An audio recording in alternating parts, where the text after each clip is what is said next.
Então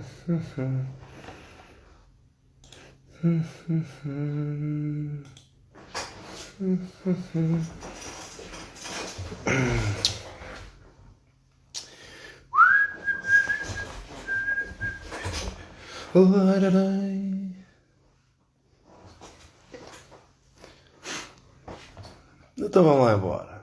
Vamos lá ver então se aparece aqui o nosso Jorginho. Ai, onde está? Ok. Tá bom, musiquinho. Então. Jorginho, pá.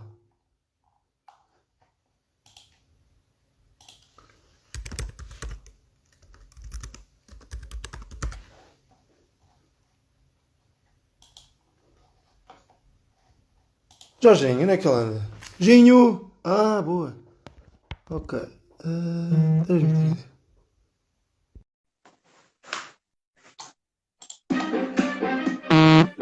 Jorginho, pá! Então, pá. Então, filho. Estás de hobby. É pá, estou de roupão, pá. Estou em casa, estou de quarentena. Compreendo. Eu também estou de pantufas. Normalmente, pantufas, já não é mau. Olha, então, pá, hoje é o dia no nosso live. Pá, ao menos já começámos melhor ontem com o Lino e com o Lecas, não é? E com o Simas. Pá, porque ontem. Ah, tu não viste, não viste. Pensei que tivesse Vi. Não vi o início.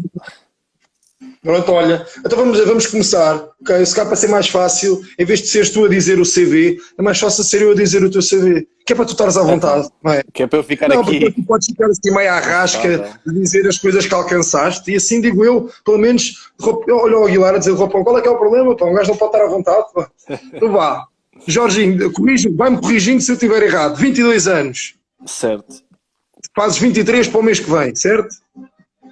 Estás a estudar medicina. Exatamente. Não é? Tu foste sénior com 18 anos. 17. 17 anos. Boa noite, Ninja.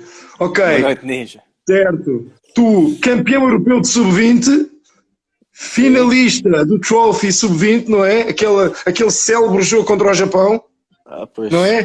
Que perdemos a minha palda. Que é vergonha de caraças. Tens 9 internacionalizações, Certo. de 15, umas quantas de sevens, muitos torneios. E, por acaso, deve ser motivo de orgulho para ti, estive a confirmar, tiveste no meu último jogo de 15 e no meu último torneio de sevens, epá. A sério? Já viste? É verdade. Já é e agora é verdade, qualquer coisa. Que é o último campeonato de 2016-2017, marcaste todos os pontos da final, certo? Não. O Kikola marcou em site. Marcaste. O Kikola não marcou em site nenhum, tu é que marcaste tudo. Pronto, estamos combinados. Ok, vou aqui ler uma frase só para fechar esta parte para decidir o Jorge, que vinha numa revista dias a seguir, que dizia assim: um jogador em que a inteligência é de tal ordem que consegue retirar o máximo rendimento das ações que intervém no jogo. Opa, isto é um espetáculo, pá. Isto não é visão. Ok, pronto, depois desta lambidela toda, pois, então, gostaria de perguntar o seguinte, Jorginho, o que é a coagulação intravascular disseminada associada à meningococemia e porque é que essa coagulação causa o síndrome de Frederickson-Waterhouse? Esse último palavrão que disseste, por acaso não sei, mas é verdade que a meningite pode dar coagulação disseminada. Ok, agora, pronto. Não sei mais nada, eu também não percebo nada disto. Não... Ok, pronto. Pensei que tivesse a estudar medicina, mas pronto, se calhar estava enganado. Ok, então vá, vamos lá agora. Estou para quebrar o gelo, Jorginho. Diz-me uma coisa. Estás assim ativo. Nervoso. Não, assim, olha como é que eu dou. Assim mais longe. Agora assim, não isso, podemos fechar os teus olhos, pá. Mas assim dá para eu te dizer, para te perguntar no fim o que é que dizem os teus olhos, não é? Assim dá para. Olha, Jorginho, diz-me uma coisa. A experiência na Nova Zelândia é o tema da nossa conversa hoje, pelo menos parte dele. Pá, consegues falar um bocadinho sobre isso? O Simas e o JB já falaram um bocado na terça-feira, mas pá, seria bom também ter um bocadinho da tua experiência, pá, as rotinas, a cultura, pá, algum episódio marcante tiveste lá, alguma coisa que queiras partilhar com a malta? Acho que sim, pá, começava, se calhar já tivemos o JB e o Simas aqui 2 dias a dizer muito bem, pá, e E a Nova Zelândia é de facto um país impressionante em termos de rugby, mas se calhar começar um bocadinho ao contrário e antes de dizer muitas coisas bem, que temos que dizer, começar por se calhar dizer que a realidade lá é um bocadinho diferente. E quando eu digo isto, o que é que eu quero dizer? Quer dizer que eu jogava numa equipa, ou seja, normalmente o trajeto oficial, entre aspas, é jogam cada um pela sua escola e depois, aos 18 anos, vão para a universidade, alguns, e jogam por um clube até, eventualmente, se tiverem sorte, chegarem a Crusaders. Mas, por exemplo, na minha equipa, éramos 30 para aí e só 2 é que andavam na universidade, percebes? Ou seja, para dar um contexto, muitas vezes é fácil dizer que só lá fora é que as coisas boas acontecem e que cá nós somos preguiçosos e não sabemos treinar não sei o quê, mas a verdade é que acho que nunca deve-se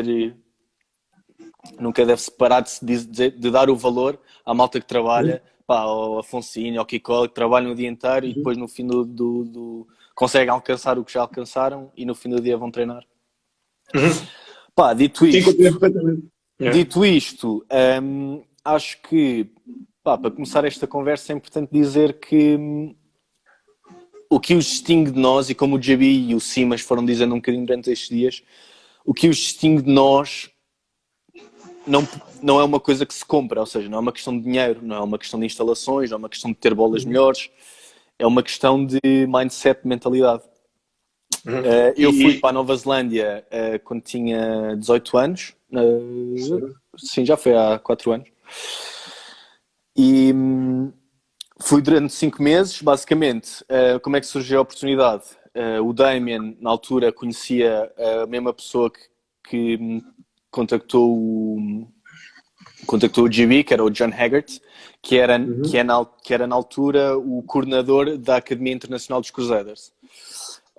O Damien conheceu e falou a mim e ao Sebastian Bader, que também é jogador do Cthulhu, sobre a oportunidade e eu, entretanto, estava no primeiro ano da faculdade e decidi que era uma experiência que eu não podia deixar de ter e assim fui, 5 meses para lá. E obviamente esta pergunta é parva, mas valeu a pena obviamente teres abdicado desse tempo da faculdade, desses 6 meses ou desses 5 meses, basicamente perdeste esse ano, certo? Exato, acabei. Eu fui 6 meses e perdi 1 ano. Perdi entre muitas aspas, porque... Ganhaste outras coisas. Exato. Ou seja, por um lado, posso dizer tive a experiência e foi uma experiência que eu adorei. E por outro, se não tivesse ido, tinha-me arrependido, percebes? Claro. Tinha ficado com esse peso na consciência. Não me arrependo de nada. Ou seja, esse ano que eu perdi de faculdade, entre aspas, por acaso até foi bom, porque olha, não tinha um grupo muito bacana na faculdade. Só tinha o JB, mas que também não gosto muito dele, nesse ano, e desci um ano, e acabei por ficar num grupo muito mais bacana de malta. E adorei. Falaste em mindset quando estavas a descrever a Nova Zelândia. Achas que conseguiste absorver coisas, esse tal mindset e trazer para Portugal? Sentes que o Jorge que saiu de Lisboa e foi para a Nova Zelândia, quando voltou era um Jorge diferente dentro de campo? Se consegues descrever, por exemplo, no quê? Olha, acho que o mindset é uma coisa engraçada, porque é uma coisa que tu podes mudar. Olha, aqui está a tremer alguma coisa. É uma coisa que tu podes mudar de um momento para o outro, podes mudar o teu mindset, mas para estar enraizado não é de um dia para o outro que eu vou ser... Claro. Que o mindset vai mudar, especialmente se falarmos em questões de pressão. Eu de um dia para o outro posso mudar e ir todos os dias ao ginásio, e se tiver a força de vontade dá para ir todos os dias ao ginásio. Mas depois nos momentos de pressão é que acho que o mindset vem ao de cima, percebes? E é engraçado perceber que na Nova Zelândia este mindset que eu disse não é porque eles são extraordinários e melhores humanos que nós, percebes? É uma coisa que vem enraizada e que vem a crescer com eles e que há um acompanhamento e que não é inato a cada um, mas que há um acompanhamento, há uma atenção ao detalhe, tanto por parte dos jogadores, como por parte de treinadores, como por parte do staff, e é uma coisa que eles vão construindo muito, no caso dos Crusaders, que é o único caso que eu sei falar, muito à volta do clube em si, percebes? Do emblema, das foundations. A primeira coisa que, quando eu cheguei, não sei se o Simas também deve ter passado por isto, a primeira coisa que eu cheguei lá, eles têm uma construção que basicamente é uma espécie de um templo. Eles têm vários pilares, que são os valores, têm 5 pilares, que são os valores que os constroem, e depois tem a casa, que é tudo o que está a suportar. E a primeira coisa que eles tentam incutir é, sem esses valores, a casa vai abaixo. Vai abaixo, são os alicerces da casa. Boa. Exatamente. Bacana. E o que é que... E, além, obviamente que existem diferenças entre hemisfério sul e hemisfério norte, e tu já tiveste, eu sei que és um gajo que vê muito rugby, ver jogos do Super 15 e ver jogos de Seis Nações, e já tiveste numa realidade no hemisfério sul, e já tiveste também, obviamente, já jogaste jogos internacionais, já jogaste torneios de Sevens. Tu consegues detectar alguma diferença entre hemisfério sul e hemisfério norte, não só em termos de jogo, porque isso é um bocado óbvio, mas em termos dessa mentalidade que tu falaste, das pessoas com quem tu comunicaste? Consegues dizer alguma diferença de mentalidade entre hemisfério sul e hemisfério norte? Eu acho até na forma como foste treinado, na forma como foste treinado, lá e cá, existe alguma diferença que tu notes logo? Olha, acho que as generalizações são perigosas, porque estás a falar hemisfério sul e hemisfério norte. Eu de facto tive uma época na Nova Zelândia, posso falar por lá. Em relação às outras equipas do hemisfério sul, sinceramente não faço ideia. Fala então na forma como foste treinado lá e a diferença cá, ou os contactos que tiveste cá, e pode ser o mais honesto possível, Jorge, o mais honesto possível. Os treinadores cá são impecáveis, os treinadores cá são incríveis. Olha, primeira coisa que me veio à cabeça quando disseste isto é uma das principais diferenças é que o tempo de treino útil deles, apesar de ser a mesma hora e meia de treino, é 20 vezes superior. Porquê? Porque nós cá fazemos uma repetição, 2 e 3 dão bitites, fazemos outra repetição e depois águas e depois vai tudo a andar e depois, percebes? As transições, a intensidade com que é switch on, transições a correr não sei o quê, e está feito o treino e depois ficam 20 minutos na palhaçada, isso é uma diferença que é chocante. E acho que é importante. E acho que foi logo a primeira coisa que eu reparei. E até essa mentalidade de treinar assim, depois leva-os para o jogo isso, não é? Que é transições rápidas, conseguir pensar rápido, agir rápido, fazer cliques rápidos, não é? Acho que isso depois consegues transportar isso para a tua competição. Isso é importante o que tu estás a dizer, boa. E em termos de, isto só para acabar esta parte do rugby, em termos de tomada de decisão e em termos de eu olho para ti a jogar e vejo alguém que comunica muito bem, que consegue identificar situações à frente e consegue reagir e tomar boas decisões rapidamente. Isso é uma coisa que tu já tinhas ou adquiriste isso na Nova Zelândia? Eu sei que tinhas um bocado, mas queria saber se quando chegaste à Nova Zelândia isso era uma coisa que existia lá, estava bem enraizada, porque eu olho para a forma de jogar e para a cultura que eu conheço minimamente da Nova Zelândia e eles falam muito, o game sense deles, a forma que eles têm de jogar, a cultura do jogo que eles têm é muito grande. E se tu adquiriste alguma coisa disso, ou se já foi o que tu levaste já para lá? Sim. Acho que, como número 10 é sempre uma coisa que tens que ir treinando e é importante, mas a coisa que se calhar tem uma maior relevância é porque nós cá jogamos muito, o 10 parece que joga muito olhar para a própria equipa para ver se a equipa está montada, estás a ver? Para ver se estamos no shape, para ver se podes pedir sequer as coisas. Okay. E a última da hora olhas para a defesa, percebes? Lá o que eles incutem muito é a comunicação, que é uma coisa que estamos todos fartos de ouvir e é um clichê, mas que a comunicação vem de fora, mas vem mesmo de fora, porque o número 10 pede a jogada, mas a primeira coisa que faz é olhar para a frente, percebes? E eles fazem os drills que o Simas estava a fazer, aquilo de dizer a cor do cone, dizer o número, olhar para a frente, identificar. Sim. E muitas vezes em jogo corrido, em primeira fase normalmente é o 10 que pede, mas em jogo corrido é o 15 que pede a jogada. Por exemplo, uma terceira fase estão 3/4 envolvidos, é o 15, é o 12 que pede as jogadas. Claro. E isso faz uma diferença em termos do tempo que tu tens para olhar para cima e e de ver o panorama que tu só tens que reagir ao quadro que te dão. E não tens que estar a olhar para a tua equipa, olhar para o adversário e ainda tomar a melhor decisão. Claro, isso faz todo o sentido, até porque quem consegue ter uma visão do jogo todo são os gajos que estão fora, estão no espaço fora, não é? O 15, como tu estás a dizer, consegue-se aperceber do espaço, se existe espaço penetrante, se existe largo, se existe lá atrás, isso é tens toda a razão. É o nosso Mazinho que precisa de falar. Diz? É o nosso Mazinho que ainda precisa de começar a falar. É exatamente, o Mazinho é um work-on dele. O Simas há bocado fez uma pergunta. Eu lá fiquei. Havia um pai, entre aspas, cada um de nós foi tipo dado um dad. E eu fiquei com alguns de vocês devem conhecer, com o Aaron Jones, que já foi treinador de direito.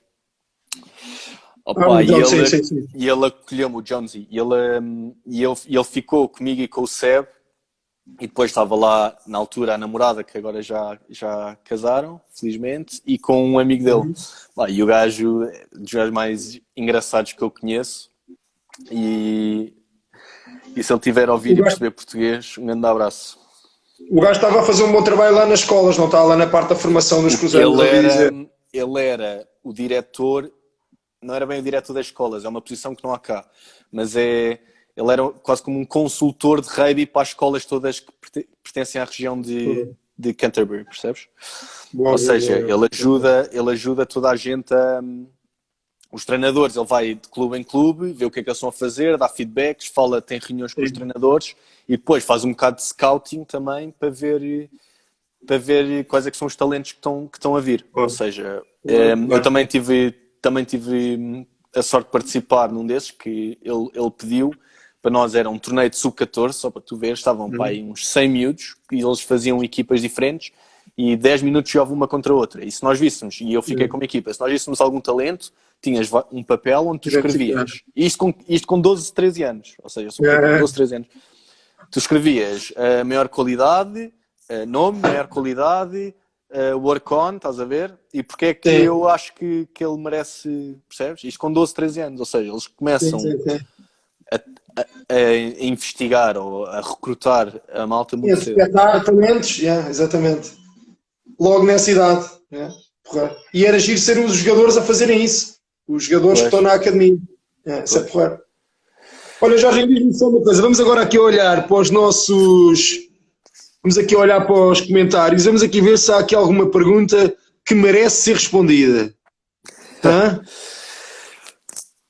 Vamos ver. Chega a ver. Está aqui o Cassi. Quem é este Martim Abcacis? É primaço teu? É primaço. Tu não és primo da Madalena Abcacis, não? Daquela blogger? Em segundo grau. Ainda não. O Lindo sabe disso.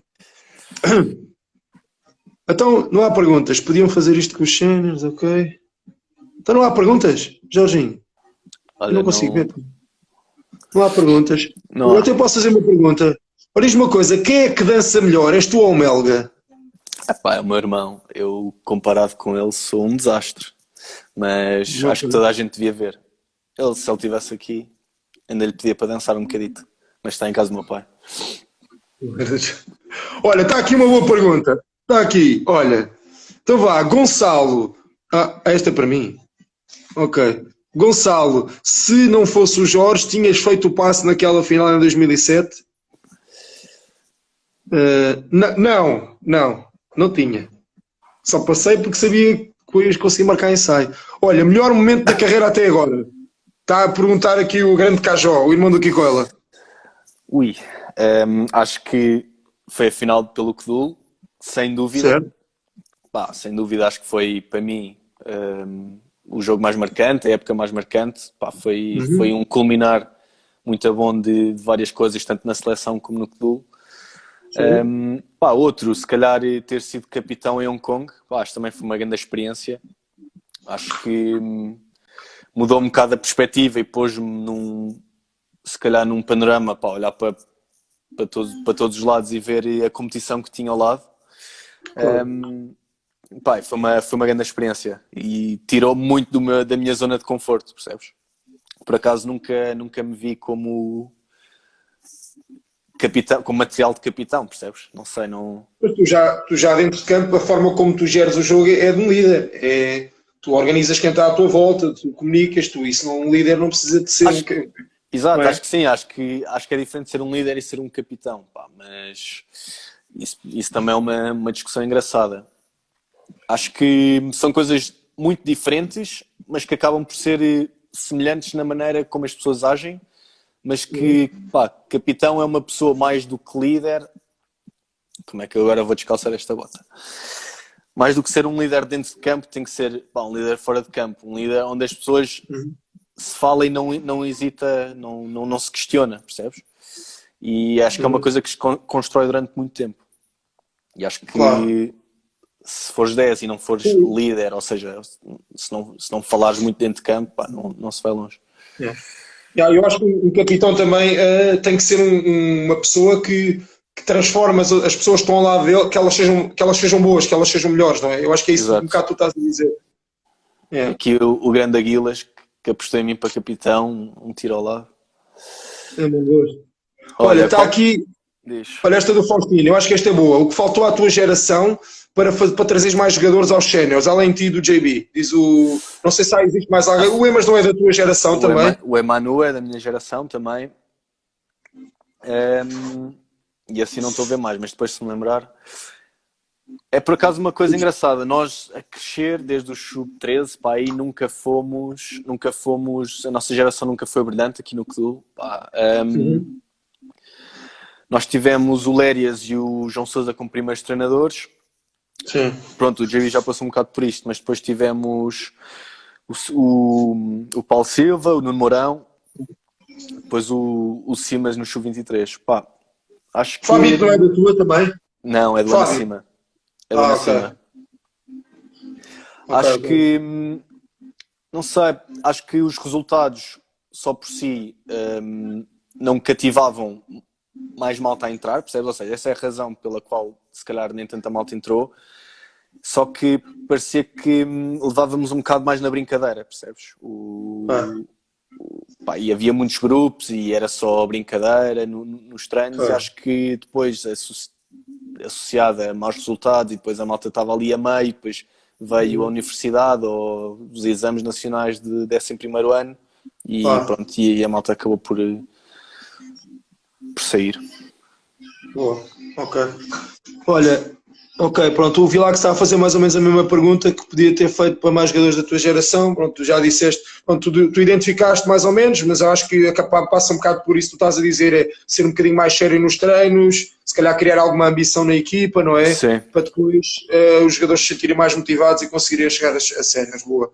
Deixa lá, olha, está aqui um gajo a apontar uma pergunta de Sevens. Acreditas no regresso dos Sevens ao circuito e como é que podíamos lá chegar? Diz aqui o da Lion, que eu não sei quem é que é, mas que me dá abraço da Lion. Eu acredito, não é? Acho que neste momento está a ser difícil termos dois grupos competitivos, um no 15 e nos Sevens. Sim. E acho que era essencial ao início arranjar um grupo alargado de jogadores que pudessem estar em condições de representar a seleção tanto de 15 como de Sevens, percebes? E a partir do momento em que construíste um grupo coeso, fechar e começar a construir a partir daí, que foi o que se começou a fazer durante este ano. Jogadores muito, muito novos a irem para o Chile e Uruguai, e se calhar quem olha assim de fora e diz, não são estes os resultados que estávamos à espera, mas tem que se perceber que se iniciou um ciclo novo e que, como tudo, as coisas se calhar não vão aparecer no primeiro ano, não é? Concordo plenamente contigo, exatamente.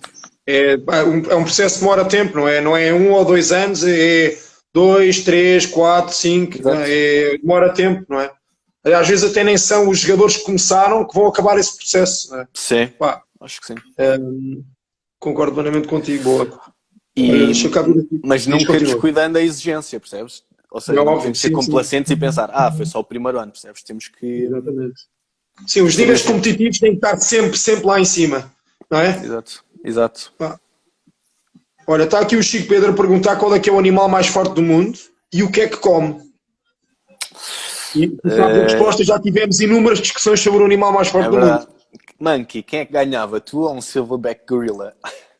Nós já falámos, 100 homens não conseguem derrotar um gorila daqueles com as costas prateadas. Não conseguem. É verdade. Quem é que está aqui mais? Olha, está aqui o Martim Cota Dias a perguntar o que é que preferes, 10 ou 15? Prefiro 10. Acho que acrescento mais em poder, se calhar, ver o jogo, e acho que o meu principal, se calhar, skill é ter uma boa leitura de jogo. Pronto, claro que é uma coisa que se vai melhorando com a idade, mas gosto muito dessa responsabilidade de ter que ler o jogo, perceber momentos de jogo, pedir as jogadas e tudo mais. A 15, também gosto de jogar, mas às vezes porque cansa muito jogar sempre a 10, né? E às vezes estou a 15 e é um alívio e posso só relaxar e estar lá atrás tranquilo, mas acho que as minhas características são melhores a 10. Quando dizes relaxar, eu sei que não estás a usar o termo certo, mas nós quando olhamos para o teu jogo a 15, tu estás constantemente a cobrir espaço lá atrás, estás sempre a fazer compensações, quando o ponta sobe, tu compensas atrás, portanto é bom prever o que é que vai acontecer no jogo e o que é que a outra equipa está a tentar fazer. E tu quando estás a 15, tu quando tentas prever isso, antecipar isso, há algumas dicas que tu olhes no jogo? Estou a pensar, por exemplo, estás a olhar para a posição corporal do 10, para a profundidade da linha dos 3/4, há alguma coisa que tu olhes? Ou é tudo por instinto e tu fazes... Acho que quando nós tiramos o foco, ou seja, na bola e só olhar para a bola e estar a pensar, ou só estar a olhar para os meus dois pontas a ver o que é que eles estão a fazer, acho que dá para tirar muito. E como tu disseste, por exemplo, a postura corporal do 9 que vai fazer uma caixa, de um 10 que vai fazer um chute longo, percebe-se logo, tá, mesmo pelo ajuste do resto da equipa. E acho que é esse, pronto, lá está, essa leitura é que é a parte gira de se jogar a 15 e de poder reagir às coisas. Olha, estavas a falar há bocadinho mais o que é que se calhar distingue a cultura neozelandesa ou os princípios neozelandeses aqui de Portugal. E eu lembro-me que no primeiro treino que tive foi um treino onde vários jogadores foram convocados, uma convocatória alargada da academia, se juntaram, fizeram equipas aleatórias e cada equipa tinha que inventar 3 jogadas. Tá? E eu fiquei numa equipa e começámos a inventámos 3 jogadas, e depois entre cada equipa passou um treinador, olha, então o que é que vocês inventaram? Não sei o que, está bem, gosto desta, gosto desta. E a coisa que ele mais se importava era, eu não me interessa a jogada que é, mas o que é que cada posição vai tentar fazer, o que é que o 13 vai numa linha curta, o que é que ele vai tentar fazer, o que é que o 12 vai na linha atrás, o que é que ele vai tentar fazer, percebes? E as coisas não são feitas porque parece muito bem ou parece grande jogada, as coisas são feitas, cada jogador sabe exatamente o que é que tem que fazer, ou seja, o 13 não vai numa linha curta, o 13 vai tentar puxar o ombro interior do adversário, percebes? Okay. Ou seja, sim, tu a certa altura também falaste isso connosco este ano. Nos papéis individuais de cada pessoa, nos powers, não era? Tu falaste disso connosco este ano, exatamente. É cada jogador saber a sua função e não ser só saber a jogada, percebes? Claro. Não é só saber que vamos fazer esta jogada que é um curto, eu quando vou curto vou ter que ir fora para puxar para depois ir para dentro, não é? Tipo, é o que estás a dizer, haver quase um guião para a minha linha de corrida. Exatamente, faz todo sentido. Olha, diz-me só uma coisa, Boden Barrett ou Richie Mo'unga? Agora Mo'unga. O Boden Barrett, por acaso, por acaso não gostei de o ver muito jogar este Mundial. Pronto, também estava a jogar a 15. Mas o Mo'unga consegue, primeiro, é uma coisa que eu sinto, por acaso, sinto muito melhorar, é o jogo de corrida dele é impressionante, ele consegue arranjar espaço onde não existem, e depois tem, pronto, associado ao skill de passe e ao chute, acho que ele é a tripla ameaça perfeita. Eu, por acaso, também identifico isso no Barrett. Acho que depois fisicamente o Richie Mo'unga se calhar consegue acrescentar coisas que o Barrett não acrescenta. a 15. Deixa lá ver se há aqui alguma pergunta para um 15. Qual é que é o teu 15 preferido, então?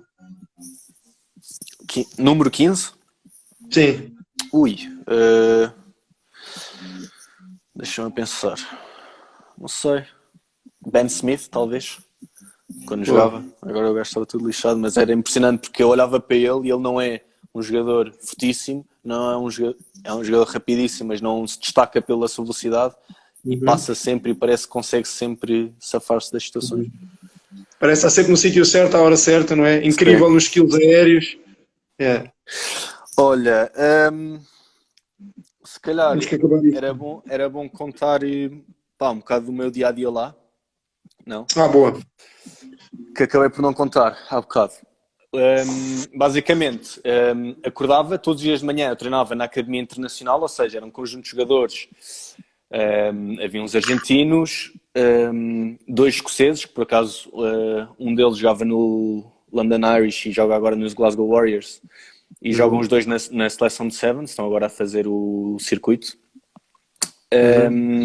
Uns ingleses, uns canadianos, pronto, e nós treinávamos todos os dias de manhã, aí por volta das 10, tínhamos sessões de treinos todos os dias.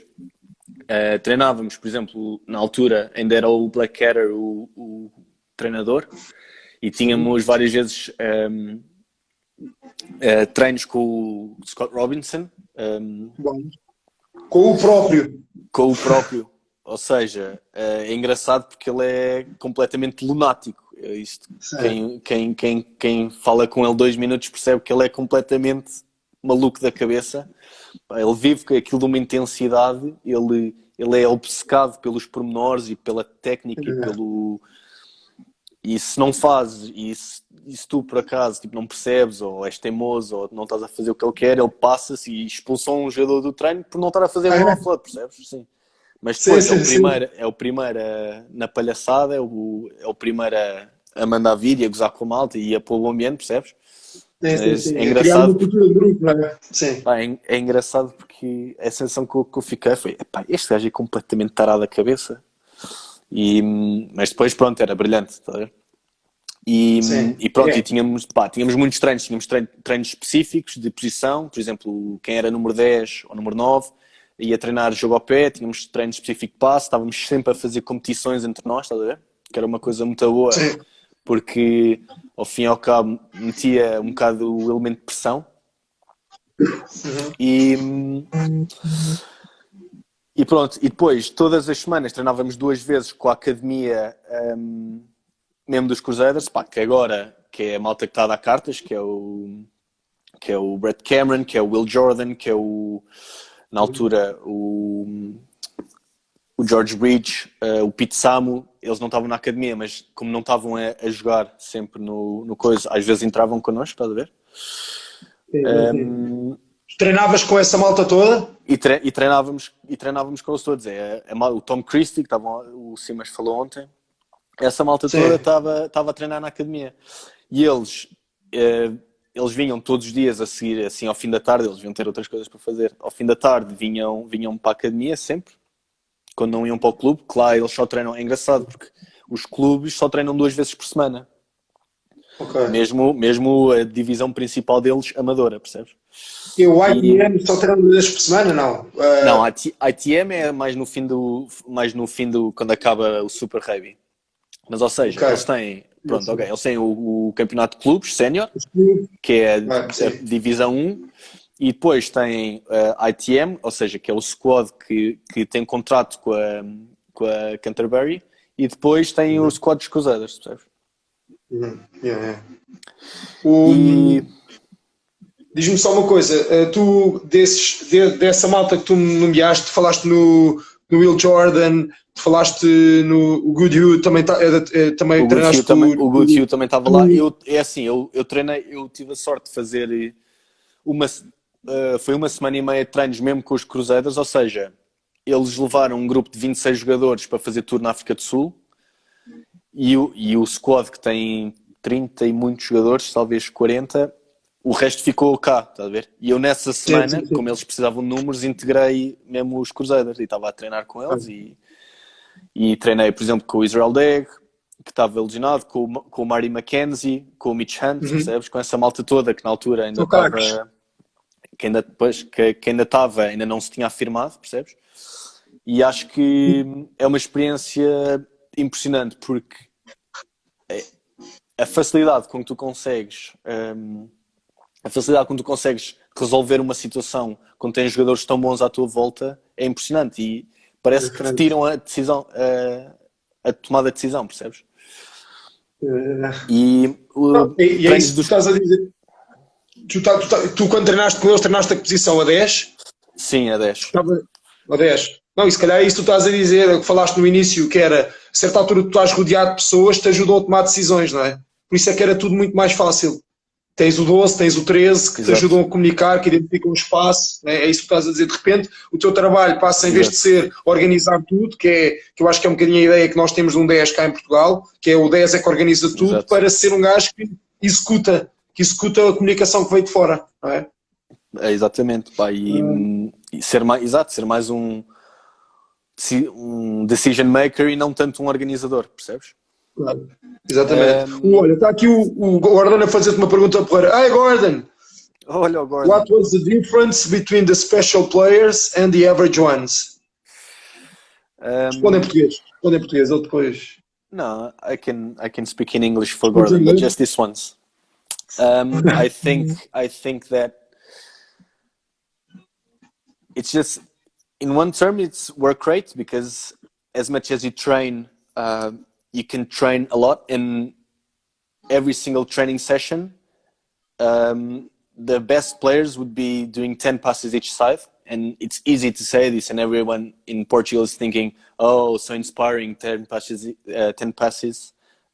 each side, but they do it, and it's the simple things that impress, you know? Like on a Sunday, if you go and you didn't play much, they would go and do some conditioning so that they can keep up with the rhythm of the team. Fala português. Fala português. Sim, basicamente estás a dizer... Também. Deixa. Estavas a dizer que basicamente esses jogadores, os gajos que se destacaram, foram uns que trabalharam sempre que nunca se sentiram acomodados com o que tinham alcançado. Que era, se jogassem pouco, faziam extra. Se sentissem que o treino não tinha sido... Se sentissem que teriam de trabalhar mais alguma coisa, faziam esse extra, não é? Está aqui o Chico Pedro a dizer que não estudam. Essa realidade já sabemos, Chico. Já está adquirido. Esse já está adquirido. Não, está aqui o Oliveira a fazer uma pergunta: como é que miúdos mais novos podem preparar a nível de estudo para quando chegarem à altura de subirem para os séniores não desistirem? Olha, é uma boa pergunta. Da maneira como eu vejo, eu sempre preferi chegar a casa e ter 1 hora para estudar antes do treino, e tenho que estudar e não há opção, e é o que é, e é 1 hora, do que ter 4 horas a tarde inteira para estudar. E depois eu penso, tenho 4 horas, também não vou estudar 4 horas. Começo a estudar mais tarde, e depois começava mais tarde, e depois começo mais tarde, e depois acabo por não estudar. Agora vou deitar o lixo fora, agora vou arrumar o quarto. Agora estou cheio de fome, pronto. Exato. Agora vou comer. E eu sempre preferi essa maneira, que é não arranjar desculpas e quando estou à larga não estudar nada, mas quando tenho aquela hora e um gajo pensa, 45 minutos de estudar, porque depois ainda tenho que sair, ainda tenho que ir comer, mas essa hora para mim é onde rende mais, porque tu sabes que não tens hipótese, ou é ali ou não é. E eu acho que se conseguirem organizar, não vai, aliás, na noite antes de um exame é onde se deve ir treinar, porque é tirar a matéria da cabeça, é ir correr, é ir suar, é ir dormir bem na noite a seguir, não é? E acho que com organização nunca ninguém tem que faltar ao treino, só tem que faltar um treino, ou se é um teste surpresa, pronto, vá lá, ou se não organizamos bem as coisas, e isso, olha, foi uma coisa que me fez-me impressão a vida inteira, era a malta faltar para estudar. Está aí uma boa mensagem para a malta mais nova, que costuma usar muito essa desculpa, e que às vezes é verdadeira, não é? Às vezes é que chega a um ponto em que, claro, que eles têm que faltar ao treino para estudar, mas o problema é chegarem a esse ponto, percebes? Claro. Olha, Jorginho, nós se calhar já estamos aqui, já estamos há 40 minutos, era suposto ser só meia hora. Tive muito gosto em falar contigo. Para teres partilhado connosco essas tuas experiências, não só na Nova Zelândia, mas até cá em Portugal. Gostaria de perguntar, eu estava à espera queria te fazer uma pergunta, não precisa de ser nada elaborado, mas qual é a visão que tu tens para o Kudul num futuro, no futuro próximo? No futuro próximo, a médio e curto prazo, qual é a visão que tu tens do Kudul? Olha, se calhar aproveitando para pegar nisto que eu estive a falar sobre a Nova Zelândia, porque estive a falar muito sobre as camadas jovens, estive a falar muito da maneira como eles se preparam desde cedo o mindset para se chegar a sénior, percebes? E acho que o Kudul tem que passar, já foi em tempos, muito mais do que foi agora, tem que passar um bocadinho por isso, que é chegar a sénior. Se eu sou jogador de rugby, chegar a sénior do Kudul não deve ser uma coisa garantida que vem com o tempo, percebes? Deve ser uma coisa em que eu tenho uma cultura, em que eu sei que tenho que sacrificar, tenho que trabalhar mais do que toda a gente à minha volta para poder merecer outra vez esse lugar, percebes? E acho que isso se constrói desde os miúdos. E perceber que ter a honra de representar o nosso Kudul e ter a possibilidade de vestir a camisola não é só um dado adquirido.